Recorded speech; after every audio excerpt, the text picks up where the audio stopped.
Morning, everybody. This is Kathy Height, and thanks so much for joining us for our webinar.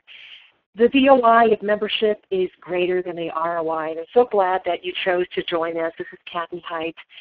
This is one of my favorite topics. In fact, I was talking to a board of directors this morning as they looked at their membership results, and they always have that question about how come our members are not necessarily seeing the value of our membership, and certainly I think we've got a lot of work still to do in that area, but I'm hoping that the webinar will create some baselines for us as we think about the value and what value means, and maybe some different ways that we can look at communicating that a little bit better. So for those of you that don't know me, although I think I know everybody who's on the line, but certainly for the benefit of anybody who you might share this webinar with, a lot of people consider me to be a member retention specialist. It's certainly one of the things that I take pride in is helping chambers around the country and Canada, where I was just last week, because they face a lot of the same issues in terms of looking at value and how do we keep more of the members that we have. This is my 11th year as an Institute of Organization Management instructor, so I'm excited. We're getting ready for Tucson. It's just around the corner. And if you know anybody, of course, who's looking at going to Institute for the first time, let me know, and I'd be happy to see if we can get you a scholarship to attend, because certainly we have scholarship monies available as well. And I came out of working for a state chamber of commerce with both the state and the metropolitan chamber in Hawaii, so certainly one of the love of my life kinds of jobs. And then I always have to have a little lab to work in. So I was with the Boulder Chamber as both on the board and as head of their member council. Was there for 16 years, very active in the chamber. Now I moved to Austin, Texas. So, of course, having to have a new lab, I joined the Austin Membership Council. And so it's been fun and trying to get engaged in a whole other community. So what are we going to be talking about today? Well, we're going to look at the power of VOI, and I'll give you a clue that the V stands for value. And we're going to do a little bit of a different play as we look at ROI, or return on investment, and how do we really look at value instead, and some different ways that we can communicate that. I'm also going to share with you what I consider to be the top 12 VOI benefits that associations deliver, and I say that in a broad term because we're associations as well, and I think you're going to see that those VOI benefits really do resonate with you as chambers too, and to see how we can maybe speak a little bit more about what it is that we bring to members. We're also going to look at some ways that we can leverage the VOI and how do we communicate that value of membership, and then I'm going to walk you through some steps to create a VOI campaign that's going to help you to both recruit and retain more of your members. So let's talk a little bit about challenges. And I would say that we definitely have challenges of communicating membership value. I hear that everywhere that I go. Now, first of all, I'll tell you that most of your members will tell you that you communicate too much, right? So they get tons of emails from us. It seems like we're always bombarding them with lots of messages that they don't always open, and they certainly don't always read. So that can be a little frustrating. So when you look at your constant contact open rates and you see that only about 25% of your members are actually opening those emails, that can be really difficult too. And so we're trying to communicate, and it seems as if we're communicating a lot, but our members don't necessarily feel that they're getting the value. And it seems as if some of the benefits that we really offer to all of our members aren't necessarily resonating with those prospects and our members, and we'll talk a little bit about why that is and how we might change that. So communication fails. What does that mean? About 70% of all communication is not heard, which is kind of sad. So that means people only listening to us about 30% of the time. Well, here's some things for us to keep in mind. People don't really care about us until they know what's in it for me. So until they understand what it is that they're going to get out of it, they don't necessarily care about us and what we're offering. We use a lot of selective listening for reasons, for lots of different reasons. One, I think we're a little overstimulated. I don't know if you're like me, but I get about 200 emails a day. So there's a lot of people trying to communicate with us, and whether it's phone calls or walk-ins or just a zillion other people that are trying to have our attention, sometimes it's really hard for us to focus on the communication that's coming at us. just like I'm sure that your members are like me too, and that I read the subject lines and I look at what's coming at me. And if it doesn't really sound like it pertains to me, I oftentimes hit the delete button and I don't even read the message. So that can be a problem. And most of us are just truly multitasking and just have way too many distractions. The other thing for us to think about too is that sometimes people have to translate what they're seeing and trying to understand, well, what does that mean to me? That because of time poverty, most of us don't bother. And so if it looks like something that's going to take some work in terms of us trying to figure out what is being said, many times we won't bother to do that. So I want to share with you this book that I discovered a couple of years ago, and I fell in love with it. Mark McKinnons is the author. And I've talked about Mark's book so much that he actually called me and thanked me for selling a lot of his books, even though that really wasn't my intention. I thought it was kind of funny, but he said a lot of people told him that they heard about his book through me. So it's nice to know that he's getting a positive outcome from that. I have it on my website and my Amazon store now, so at least I'll make 2% every time I talk about his book. But here's some things that Mark said in his book that I found really, really interesting. Now, this book is not about chambers. It's not about associations. It's really just about marketing.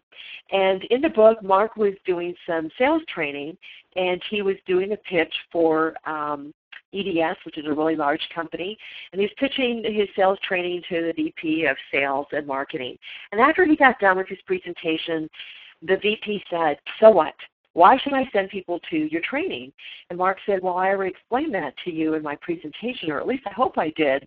And Mark said, "Well, I never really did hear you answer that so what question. But I really like you. I have a feeling that you've got a really good program. I just don't think you're really communicating the value of it. So I'm going to challenge you to meet with some of my salespeople over the next 2 weeks and really understand what their concerns are, what they do well, what they don't do well, and come back to me in 2 weeks and do that presentation again. And this time I really want you to answer the question, so what?" And Mark said it was one of the best lessons that he had learned. And as he wrote this book about why marketing oftentimes fails in communication, I really thought about chambers and thought, this is really relevant to us as well. Because one of the things he talks about in his book is that we've really gotten into the habit of selling what we think is important, business after hours or networking or whatever else it might be. And we tend to sell what we like. And if you've ever listened to people who are selling the chamber through a membership campaign, I think this becomes really clear that people sell what they think is important or what they like that doesn't necessarily resonate with the prospect that they're talking to. He also said that we tend to sell features and not benefits that really matter to people, and it's true. So when we're selling networking or business after hours or something like that, which is a feature, we're not really selling benefits. Benefits are outcomes. They are things that people get as a result of what we're offering. So people don't buy the stuff, they buy what they get as a result of the stuff. And I thought that was really super important. He also said that we tend to use my language. In other words, we use our acronyms, we use language that maybe is kind of known to much more of a smaller circle, but not so widely known on a larger audience. And I think we use words like that too. Economic development, advocacy, certainly sound good, but I think in the everyday language of people, they really don't understand what that means or what they're supposed to get as a result of that. So he's right that we don't answer the so what question, and that's why people stop listening to us. So let's think about what matters most to our members. Well, first of all, if we look at our membership base, there's a good chance that people care about 5 different things. First of all, we've got members who do care about economic development. They tend to be larger companies, and I think we have to translate economic development into something that makes sense. It's all about supporting a thriving local economy, and so those people tend to care about big picture issues, things that really create a strong economy in our local basis, which means that it's our education, it's transportation, it's workforce types of things, it's creating jobs. And for smaller businesses, economic development really means promoting the local area and the region. So we do it, but I think we just have to really call it what it is and sort of think about, all right, which of our members really care specifically about these things under thriving local economy. We also have members that are really interested in advocacy. What is advocacy? It's another one of those words that's a little hard to explain. I think the best way to explain it is what we do is we influence a business-friendly environment. We do that by developing relationships with policy and regulatory decision makers, and we try to create a positive sentiment towards business, both with policymakers but also with our communities to make sure that they want business to come here and they see the benefit of businesses doing well in the community. So we certainly have members who are interested in that.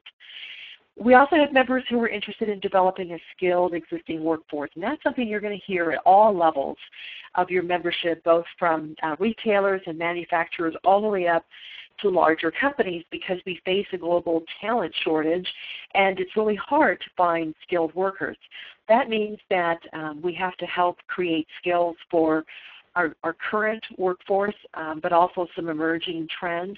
You know, it's sad because we have so many people that are unemployed, and yet a lot of the skills that we're looking for, these people don't necessarily have. So there's constantly new skills that need to be acquired. So that means our current workforce has to keep learning new skills.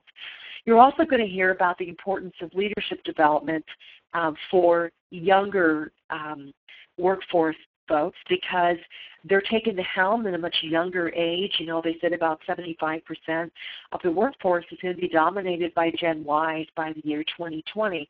Not that far away, which means that we could have 50-something-year-olds reporting to 20-something-year-olds, and those 20-something-year-olds probably are not really been groomed on how to manage and lead an organization. So a lot of organizations are talking about that. They're not really looking for civic leadership. They're looking for leadership development or management development of younger people.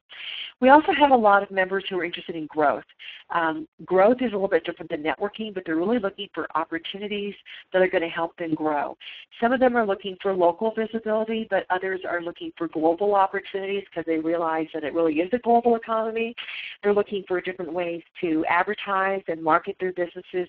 They're also looking for ways to save money and cut costs in their business, and they're also looking for experts and mentors and very, very specific strategic connections that can help them with what they're looking for. And we have people who are interested in creating that strong local network, and so they do want to network with people, want to come to events that don't cost a lot of money or are free, and their whole intent is trying to build a stronger connection base locally. This is great for welcoming newcomers to the area, but also people who have started new businesses that don't have a lot of customers right now. And you know, anytime we've had a severe recession like this or a down economy, there are going to be a lot of startups in the area whose database, you know, it really doesn't consist of people who they need to sell to. So that kind of gets us to these 4 types of members, and we have to realize that we're really trying to appeal to 4 different kinds of people who have different values and interests and expectations from us, and which is why I think if we're listening to feedback from our members or as we're prospecting, we have to keep in mind that different people want different things. So on the top, we have 2 types of members that join the Chamber because they want to get something done through us. We're the right entity. We have clout, influence. We also are well connected, and we're the convener, able to be a conduit to really bring different kinds of people together in the community. So they're investing in us because they really feel that we're the right organization to get some of these things done. So we have community investors that want to get something done by investing in us. So they write us those larger dues checks. And what are they looking for? Obviously the big picture things around economic development, where the community is going to be in the next 10 or 20 years. They certainly want that business-friendly environment, but they're really looking for an entity like the Chamber who's got a long-term plan, and they're willing to invest in us for the long term. It's not a quick return on some of the initiatives and things that we're trying to do, but they believe that by working on these bigger picture items, It's really going to be good for everybody in the community. It's going to make all ships float. So it's not just to benefit them as a company, but also to benefit everyone in town. And these are the people who do it because it's the right thing. You know, we oftentimes say that it's the right thing to do to join the chamber, but you have to realize you're really only talking about a small percentage of your members. In fact, probably about 5% of our members really live in this particular box. Community builders represent about 15% of our members, and they want to get something done through us as well. They do that by not just writing the check, but also being very involved with us. So they care about the big picture things too, but for them it's really about being seen as a leader in the community. It's really creating brand recognition and opportunity, so they want that type of recognition for their involvement. They will be our sponsors. They'll be on our board of directors. They'll come to things and they'll bring those volunteers and other people to really get active as volunteers, as ambassadors or other things like that. So they really do show up, which is very, very important. But make no mistakes, they're there to execute on their corporate initiatives, and if they're not able to do that, then they might choose to part ways with us because they have some things that they have to get accomplished themselves. They're very concerned about workforce development, cultivating that talent and making sure that they have the skilled workers. So on the bottom we have two other kinds of businesses that want to get something done. They want to get something for their business. They appreciate everything that we're doing on the community level, but they don't necessarily want to pay for it. They think it's valuable, but they're really sort of looking for some things that are more unique to their businesses. So business investors, they do that by investment, which is kind of a pay-to-play, meaning that they have limited dollars to use, but they're willing to invest it in the chamber to get some benefits that they want. So they're looking for opportunities to lower their costs, maybe through some of our cost savings programs. They certainly want some help around regulations that might be more specific to signage or things like that. So not so much on the higher level, but having to do a little bit closer to home for them. Advertising, marketing opportunities, absolutely. They're willing to invest in things that over the next 6 months or a year are going to drive more traffic to their business. But that doesn't necessarily mean that they plan to show up and come to things. They're oftentimes busy running their own businesses. They oftentimes have staff. So they might be retailers, restaurateurs, smaller manufacturers. So they're investing in the chamber and they're expecting to get some ROI without necessarily having to show up for things. They also worry about skilled staffing and looking to the chamber to see what things you might be able to do to allow them to hire some better people. And they're really looking for access to experts and people who can help them with their business concerns and things that will help them to grow their business. And I would say that right now on the bottom, it's probably representative of about 80% of our businesses who are members. I don't think we have as many business investors, though, as we have business builders who are really just there for that just-in-time marketing, looking for leads. They participate in leads, so they're on the involved side. They're the ones who come to business after hours, any kind of networking events that we have. They're really just looking to get involved by showing up to things. That's how they participate. Sorry about that. And they're looking for exposure and connections, and they're going to want some type of personal visibility and willing to show up in order to get that. So 4 different types of members wanting slightly different things from us, which means that our messaging and what they want to get out of the chamber is a little bit different.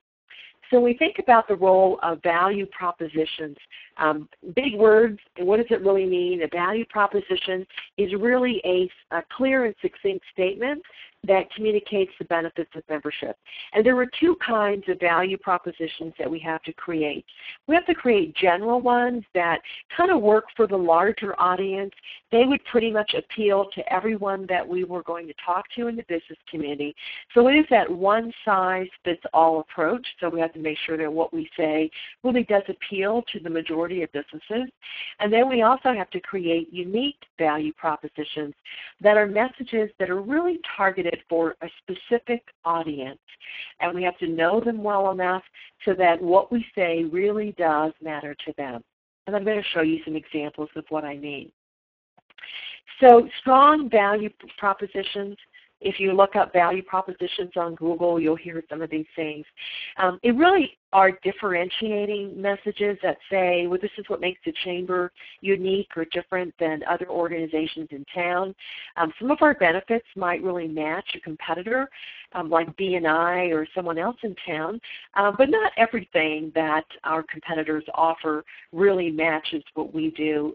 We do have some unique benefits, and that we must be exceptional in at least one benefit. And of course, the more exceptional we are in multiple benefits, then we become that stronger, more competitive organization in the community.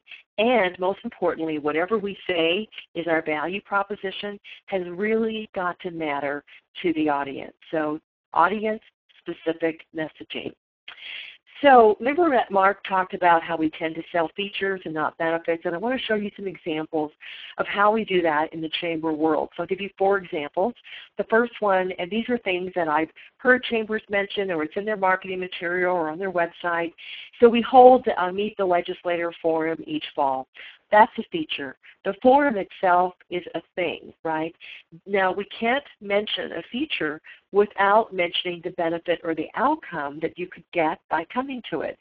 So here's a way to translate that into more of a benefit. Get face-to-face with representatives at Meet the Legislator Forum each fall and tell them how issues directly impact your business. Oh, that's why I want to go, because I get a chance to talk about how it affects me. Yes, it's not a talking heads thing where they're just talking to us and all you're doing is listening. Because if that was the case, they could probably listen to it on a podcast, right? Second feature, we offer 4 different networking events a month. Our after-hours mixer alone draws over 150 people each month. It sounds pretty good, but the mixer still is a feature, so let's expound on it a little bit more. So here's how you might translate that differently. With 4 different networking events each month, you can access over 400 prospects for free or low cost to market what you offer. Business After Hours, for instance, is 150 contacts for $15. People are really strapped for time and money. So saying something like that makes them realize that, wow, this is a really great thing to come to because I get a lot of opportunities to meet people. It really doesn't cost me very much. Third, we hold a business expo each spring to promote our members. The expo is a feature. So again, what's missing are the benefits. Our spring business expo attracts 4,000 prospects, high visibility for your business. High visibility is what people are looking for. The fact that you might bring 4,000 people into one place is pretty powerful compared to maybe some other opportunities that they might invest in. And 4, we offer discounts for office supplies, shipping and utilities, features. Add the benefit to it, and it changes to we increase your profits. All businesses want to increase their profits by saving you money on everyday business costs. So hopefully you'll get an idea of how we have to communicate that a little bit differently so that we're speaking in terms of benefits and not just the features themselves. So in creating general value propositions, how do we go about doing that? Well, remember, they have to serve that broader one-size-fits audience. They really are core benefits that we offer, and we really believe that anyone who's a member of the Chamber would benefit from it. So it's a 3-step process. What you would do is you would first think about the top 3 key or primary issues that you would say that most businesses in your community really face. Jot those down and then think about, well, what are some things the Chamber does specifically to address those issues or concerns, and then come up with a way to phrase both the issue and the value and say it in a way, everyday language that most people would understand. Sounds easy, but I'll tell you that it takes a little more work than that. But that's pretty much the process. I'm going to show you some examples of what that looks like. Now, Mark, and I'm using his format, obviously the way that you would write it on a marketing brochure or on a website might change a little bit, but probably not much. And Mark says, if you're looking for a 45-second commercial, which I think we all need when we go around the community and we say, hi, I'm Kathy, I'm with the Chamber. You've gotten this too, because I know I have. And people will say, you're with the Chamber. What does the Chamber do? right? Comes up all the time. But here's a perfect opportunity. Mark is saying that one of the things that you can do in a 45-second commercial is to ask a question first that really speaks about an issue, and then answer that question in a statement that follows. I'm going to show you how to do that on the next screen. But right now, let's just look at delivering the value proposition that's for a general audience. Here are two examples. We monitor actions by local and national policymakers and weigh in on issues that impact your business so you can grow and be profitable. Not too many people are going to argue with that value proposition because it sounds like it would deliver value to everyone. Here's another one. We work on attracting new employers to the area and help existing businesses expand and grow. This creates more jobs and increased prosperity for our community, or increased customers for everyone in our community. So lots of different ways of saying it, but again, general value propositions should appeal to everyone. I think we can do that. I think what we need to get started doing is learning to create unique or targeted value propositions, and the technique is the same, so we have to think about 3 key or primary issues that we think a particular audience is facing: restaurants, retailers, manufacturers, home-based businesses. Get it down to a smaller segment of your membership and think about what keeps them up at night, and then what things the chamber does to actually help these types of businesses. So you got to kind of get into their shoes. So let me show you a couple of examples on how that can be done. Now, I pulled these two from websites that I actually thought had done a pretty good job. They're not chambers, but I think that we can learn from them. So here's a great question, and I think that we could easily use these by just taking the name of the association out and putting our own in. So if you're at a event and someone says, what does a chamber do? And it's a restaurant person talking to you, you can do this. Do you know how costly it is for small independent restaurants to advertise and promote specials on a consistent basis? A small restaurant is probably going to totally agree with you and say, yes, it's so hard to go up against those franchises because, they may have larger budgets or they've got some national resources that they can use. Well, you could say the chamber offers low-cost advertising on our website and in our directory to help, downtown, put in the name of your community. Restaurants reach over 2,000 people a month, generate traffic to the downtown area. That's what you would say specifically to a downtown-based business. What about manufacturers? Well, we have those folks as members as well. You know how hard it is for small manufacturers to train their staff and stay on top of all the new regulations. Manufacturers are regulated to death. And so, you want them to feel the pain that other folks in their segment feel, and then to be able to come back and say, the chamber offers timely, low-cost training made available by generous sponsors, which means, price must be cheaper, so your staff can get the skills and information they need to do their jobs and comply with new regulations. So it's kind of bringing that 30,000-foot value proposition all the way down and speaking in a language to whoever that target audience is that would understand it, would value it, and say, oh, that's what you do for businesses like me. So let's talk a little bit about VOI, right? So ROI, you're familiar with that term, is return on investment. And sometimes when you have members that say, what's my ROI? What do I get for belonging to the chamber? Now, I'll tell you that anybody who has an ROI conversation with you doesn't see the value of the membership. And, we're not the stock market. We're not a mutual fund that somebody can put $300 in and get $325 or $400 back, right? It'd be nice, and there are certainly some businesses that we do deliver ROI for, but that's not something we can probably guarantee. So you don't want to get into an ROI debate, and I know there are some chambers that will have the ROI calculator, and that's fine. I think that that's definitely one way of measuring value, but I don't really want to hang out there too much because I think that we might get ourselves into some situations where we're not able to validate that ROI. So instead, I think what chambers really deliver on is VOI. So it's value on, so instead of, so return on investment or return of investment. We're going to think about value on I, where I might mean more than just investment. Where does that VOI concept come from? I first heard about it from the Gartner Group, which is a technology-based research group, and they introduced this VOI concept years ago, and what they said was ROI is when you make back the money as a result of a technology purchase, and then VOI is the value that you get for having the technology. So it's a little bit different. And the example that they gave was a voice over IP phone. They said, well, you know, voice over IP phone does not have long distance charges because it works off the internet. You plug the phone and it's not a regular Radio Shack or Best Buy phone. A voice over IP phone doesn't have a phone jack, it has an Ethernet jack. And so it plugs right into the wall where you normally would have your internet connection. And so it's streaming over the internet. So you make calls and receive calls over the internet. Well, that's pretty cool. So they cost a little bit more than regular phones, maybe about $150. So because you don't have long distance charges, at some point, if you do make long distance phone calls, then the phone's going to pay for itself. I can relate to that. I have a voice over IP phone that I got through a Costco provider, and it's kind of cool, and it is cheaper than what the local phone company would charge me, so I appreciate that.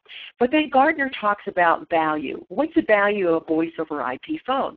Well, every time you get a message left on your phone, you get sent an email, and it says, hey, you just got a voicemail message from, you know, this phone number, and the name if they have caller ID, and then here's the WAV file, and you can click on the WAV file and listen to the message. So you don't have to call in anymore to see if you got a message, because if you did, you would have gotten an email. And since we all travel with our smartphones these days, it's kind of nice to have everything come to one device and not to have to waste time calling into our phone at work to see if we got any messages.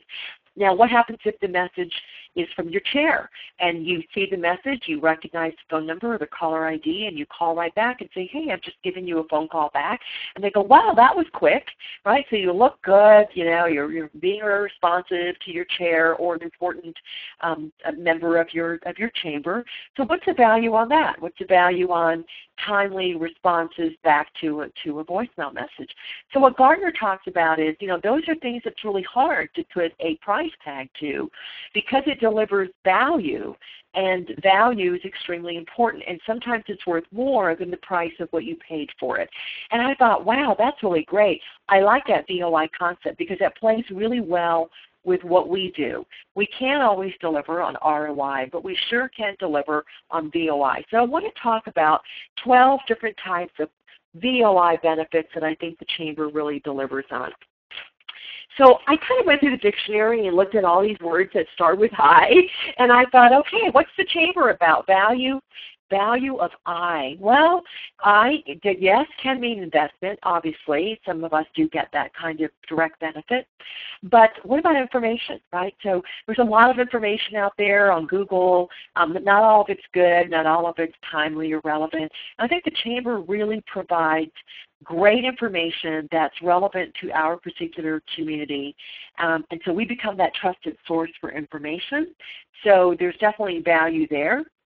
We take on a lot of initiatives or a lot of issues in our community. We take positions. We're the ones who step up to bat, and that's huge. And I'll talk about one that I remember when I worked at the Chamber that I can really resonate with.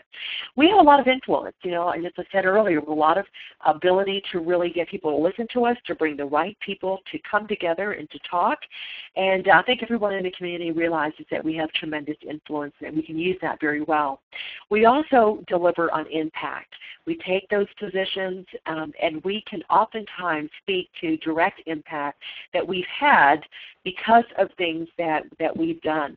So when I was with the State Chamber, I remember one day in a staff meeting, we were kind of talking, and somebody realized that the USS Missouri was in mothball sitting in Seattle. You know, that was actually the ship that stopped the World War II because it sailed into Tokyo Bay with the president on board, and Japan signed the treaty and the war ended. So we said, wow, it'd be really great if we could bring the USS Missouri to Pearl Harbor, because we already have USS Arizona. It's not going anywhere, and it would be great to have these two bookends of World War II, and that would be really just a fabulous tourist attraction. So we put together a congressional task force and talked to our congressmen and our senators, and they actually presented that to Congress and pushed it all the way through. And I remember the front page of the paper with the USS Missouri being tugged into Pearl Harbor. Phenomenal tourist attraction. Not only that, but I also, when I was married for 10 years, my stepfather, who's passed away since then, Charlie, was on the USS Missouri when it sailed into Tokyo Bay. And he told me about how scared he was that day, how he thought he was going to die, and it was just a big setup, and they were going to be ambushed.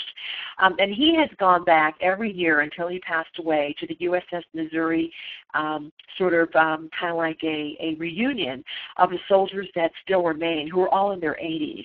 So to think that I touched this man's life and the community will be a legacy that I remember for a long time. So here's the power of initiative, influence, and impact playing out for the Chamber. What about introductions? We can provide introductions to pretty much anybody that anybody wants to meet in town. And I met my two best friends at the Boulder Chamber. I can't really put a price tag on that, but certainly the value of those introductions has been priceless, right? Interaction, we can provide some great interactions between different members, great conversations, and we are just really good about bringing people together that way. Power of innovation, so that you can go to the Chamber to really kind of hear about new technology, new ways of doing things, and certainly learn from other people. We do provide fabulous instruction so that people can learn some new skills, things that they can put back into their business. And because of that, they actually gain business intelligence, which I think is pretty cool. Never thought of us as being a deliverer of intelligence. And we give business owners and people in the community insights. Aha, it's like, wow, I didn't know that. I learned something new. This is awesome. And because of that, they're able to integrate those ideas back into their business and really learn from other people in the community, and that certainly is pretty powerful. So I think we're all up more about VOI than we certainly are about ROI. So how do we leverage that? How do we use that? So we're going to talk about 3 strategies to move from the ROI conversation to more about communicating VOI. So what do you need to do? The first thing you need to do is you need to know what keeps people up at night. And I would really encourage you to have this type of conversation with both members and non-members and just say, hey, I'm just curious, what kinds of things, keep you up at night? If you don't want to use that language, say, what are the challenges in your business? What kinds of issues, do you find most stressful about your business?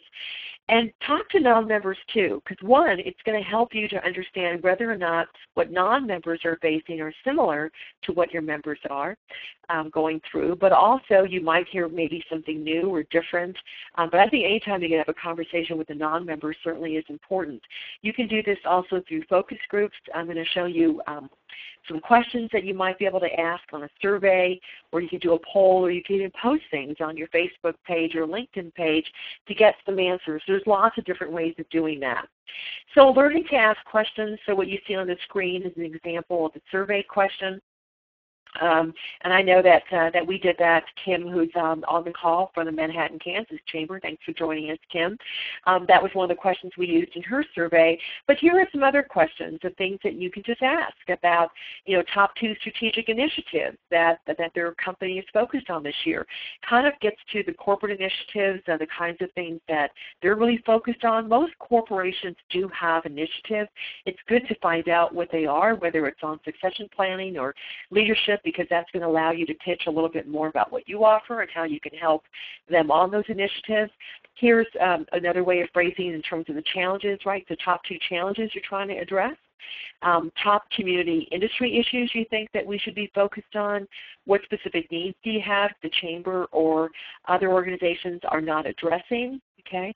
And here's a great question for a non-member. I would become a member if you and let them fill in the blank. So consider that discovery time in terms of really learning and understanding. You're not selling at this point. You're really just trying to understand what's going on out there so that you can think about, oh, if I'm going to talk about the key issues, I need to know what the key issues are, and then I have to ask myself, well, what am I doing to address those issues? And that gets us to the second strategy, which is about taking a hard look at what you offer and asking members if they value what you offer. So some ways that you can do that in a membership survey, you can take all the different things that you offer, and I suggest that you put those into smaller categories like chamber groups. That could be committees, your YPs, women's council, anything like that. Your events and programming, maybe education, discounts. Those could all be separate categories. List those benefits. It's a little easier to see them, I think, in smaller chunks. And then for each of those things that you offer, ask members to tell you, I find this a high value, medium value, low or no value to my organization, not overall, but is it a value to us? And then there's also a column that says not aware, and don't be surprised that 50% of them are not aware of all the different things that you offer. So do that, because that's going to help you to realize, do you have the right stuff? Do you just need to communicate or educate people more about what you offer? And then, of course, you can certainly ask questions about what's missing. What should we offer that we don't? And then your third strategy is you want to rethink what you offer around this idea about access, resources, and solutions. So on the left-hand side there, I illustrated for each of these 4 types of members what are things that they're looking for, and then for you to ask yourself, what does access look like for community investors, for community builders and community investors and builders? And I'll tell you, for community investors, what they want access to are policymakers, right? People who can actually take on some of those larger issues. Community builders, even though they want to access those folks as well, they also want to access each other. So folks that are in higher levels in an organization, so they can talk about maybe some common issues. And business investors, builders are certainly looking for people who can help them grow. Opportunities to access their target market is certainly important to them. And the kinds of resources and solutions that you offer may have to change. So on the right-hand side, in terms of different benefits, you might consider offering a tiered benefits model where you can make some particular unique benefits available to people that are in these different types of members. Or you can think about adding additional packages that really resonate with these different audiences. Think about who you have partnerships with or relationships with, who might be able to offer some benefits to your members. You do not have to reinvent the wheel and come up with the same things. You can certainly look at your website and think about what kind of benefits you could offer there that really allow members to access things 24/7, or just give them links and the ability to get the types of things that they're looking for. And also think about opportunities for special interest groups, whether they're restaurants or retailers or, just specific groups that people can come together and learn from each other and learn some best practices and be able to pose some questions. There's lots of different ways that you can do that. I know that in a couple weeks I'm doing a webinar for WACE, it's the Western Association of Chamber Executives, on virtual benefits and looking at how different chambers are really offering these 24/7 types of benefits. So that might be something you want to check into, because not every benefit that we offer has to be available face-to-face. So once we've done that, right, your real mission going forward is to discover your VOI. You do have a lot of VOI, and if you're really struggling with what your VOI is, I put together a series of questions that you can use on Facebook, that you can use in interviews, and it kind of gets to a specific VOI benefit, but it really just asks them specifically, tell me about this, right? Tell me about the kind of information that you like about us. Tell me about, some of the kinds of interactions that you've had. So it just narrows it down so that if you just say what value you get, people sometimes are a little blank. So you almost have to steer the conversation. So some of these questions, I think, are going to help you to do that. Secondly, you can let the members tell your story. I think members can communicate VOI so much better. I think they have a different way of doing it, and you want to really pay attention to their language. I took this testimonial page from the Tree Cutters Industry Association because I thought they had done a really, really great job on their website.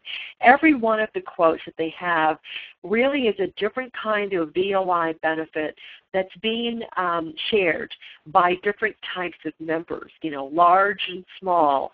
Even though they're a trade, I think it's still really interesting to see how they did that. And I love the quotes, and I like how the members say things. Don't change the quotes, okay? Because I think sometimes if we try to massage it into our own language, we sometimes lose the essence, I think, of what members are trying to say. You can use flip video or other, now with these great iPhones, I think you can certainly do your own little video taping and then put that on your website. The Boulder Chamber did that. They have this thing that says listen to our members, and you click there and there's a variety of very short video clips of people of different sizes, different industries sort of talking about the chamber and what they get out of it. So that's really, really great. I think too, if you think about some common questions or challenges that people usually tell you in terms of why they're not members or the value that they're not getting. So what value do I get from the members? You might want to come up with a frequently asked question sheet that has 5 or 6 types of things that normally come up, like I can't come to anything, can I still get value from being a chamber member? Well, and let another member answer that question for you. I'm of the firm belief that the best thing to do is to put a member between you and another member or a prospect and let the members really answer those questions. And third, you're going to develop a VOI campaign so that you can recruit and retain more of your members. And how you do that is you're going to look at your existing materials and take a look at it and give it a really, really good look. And then you're going to start that process of rewriting the messages. I saw this on another site that I thought was really good in terms of top 5 reasons why you should join. I thought that was very, very well done, communicated. It's simple and easy to understand. And then on the right-hand side, this is the Northern Rhode Island Chamber of Commerce, and they've really launched that VOI campaign and talked about value. And you can certainly check out their website. And I believe if you click on that link in the slide, it should take you directly to their site. So for your VOI campaign, you're going to determine which of the benefits that you think really resonate best with each of these 4 types of members, and have something unique that you could say. See if there's any commonality that would allow you to create the general value propositions, but be prepared to have one for each type of member, and then create those VOI statements after talking to your members. So you do your own homework, you think about the benefits that each of these types of members want, look at what you offer, get members to talk about what you offer in their own language and get those testimonials, and then use those statements to basically re-communicate the value that people get as being a member. I like what the book says in Race for Relevance about value. Some people say I didn't get value. Well, what's value? It's someone's willingness to exchange money or time for something, and that's super, super important. So do we provide the kinds of things that our members value? So in the webinar, we talked about value propositions and how they sell the real benefits of membership in the eyes and the language of members, and that the unique propositions really are the ones that are focused on benefits that matter most to people, and they answer the so what questions. And we have to learn how to communicate the value of I, when I means more than investment, and not everything that we do can be measured dollar for dollar.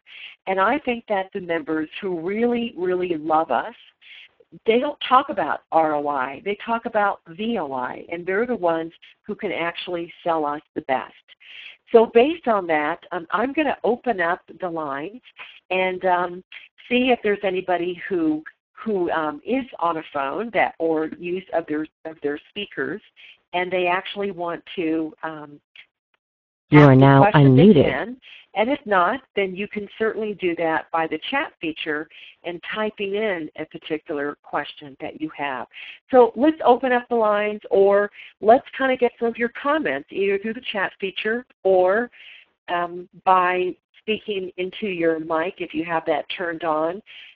Depending on how you chose to participate, you've got some options. So thoughts about VOI and some different ways that we can communicate value of membership. Any thoughts?